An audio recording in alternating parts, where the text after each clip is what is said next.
Hello viewers, কি অবস্থা সবার? আশা করি ভালো।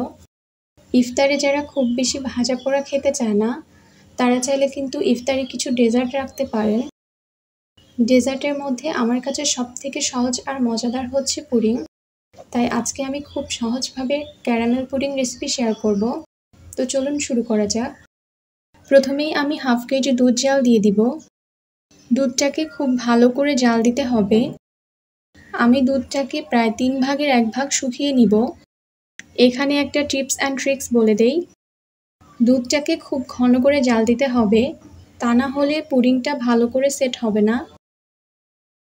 দুধ ভালো করে জাল দেওয়া হলে সুন্দর একটা কালার আসে, দেখলেই বোঝা যাবে। এবারে 2টা ডিম নিব। দুধের পরিমাণ অনুযায়ী 2টা ডিম ঠিক আছে। আপনারা 1 লিটার দুধ দিয়ে করলে সেখানে 3 থেকে 4টা ডিম দিতে পারেন। দিচ্ছি 1 কাপ চিনি। চিনিটা আপনাদের পরিমাণ বুঝে দিবেন। তবে এখানে 1 কাপ চিনিতে পারফেক্ট টেস্ট পাওয়া যাবে। এখন ডিমের সাথে চিনিটা ভালো করে মিক্স করে নিব। একটা হ্যান্ড হুইস্কের সাহায্যে মিক্স করতে হবে। চাইলে বিটার দিয়েও বিট করা যাবে।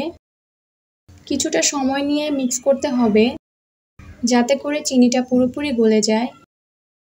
এই তো দেখতেই পাচ্ছেন মিশ্রণটা এরকম হবে। এখন জাল দেওয়া দুধটা ঠান্ডা হয়ে গেছে।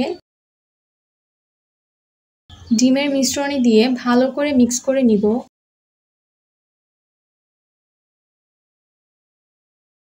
এখন রেস্টে রেখে দিব 4 থেকে 5 মিনিটের মতো। ডিমের সাথে দুধটা মিক্স করার পরে 4 থেকে 5 মিনিট রেস্টে রেখে দিলে চুলায় যখন এটা হিট দিব তখন সময় কম লাগবে। ক্যারামেল তৈরি করার জন্য 1 টিস্পুন চিনি আর 1 টিস্পুন পানি দিয়ে চুলায় ভালো করে জাল দিয়ে নিয়েছি। যখন চিনিটা তরল হয়ে ফুটে আসবে তখন ক্যারামেলের কালারটা চলে আসবে। এখন যেটাতে ক্যারামেল সেট করে রেখেছিলাম সেই পাত্রে মিশ্রণটা দিয়ে দিব। তবে আমি এটাকে আগে একটা ছাঁকনি দিয়ে ছেঁকে নিয়েছি। এতে করে ডিমের যদি কোনো লাম্পস থাকে সেটা ছাঁকনির মধ্যে থেকে যাবে।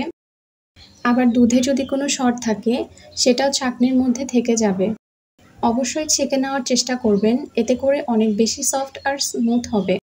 ভিডিওর ক্লিপটা না নেওয়ার কারণে আর দেখাতে পারছি না। যাই হোক, চুলায় কিছুটা পানি দিয়ে একটা কাপড় বিছিয়ে সাথে স্ট্যান্ড দিয়েছি। এখন পুডিংয়ের বাটিটা বসাবো।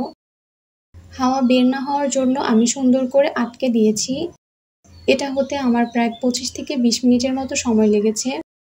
এই তো পুডিংটা পুরোপুরি সেট হয়েছে। চাইলে একটা টুথপিকের সাহায্যে চেক করে নিতে পারেন। এখন চুলা থেকে নামিয়ে ঠান্ডা করে ফ্রিজে নরমালে রেখে দিব প্রায় 1 থেকে 1.5 ঘন্টার মতো। কখনোই কিন্তু পুডিং গরম থাকা অবস্থায় ডিমল্ট করতে যাবেন না, তাহলে কিন্তু পুডিংটা ফেটে যাওয়ার চান্স থাকে। দেখতেই পাচ্ছেন পুডিংটা কতটা সফট আর স্মুথ হয়েছে। সেম রেসিপি ফলো করলে কিন্তু আপনাদের পুডিংটাও পারফেক্ট হবে। আশা করছি আমার আজকের রেসিপিটা আপনাদের কাছে খুবই ভালো লেগেছে আর সহজ লেগেছে।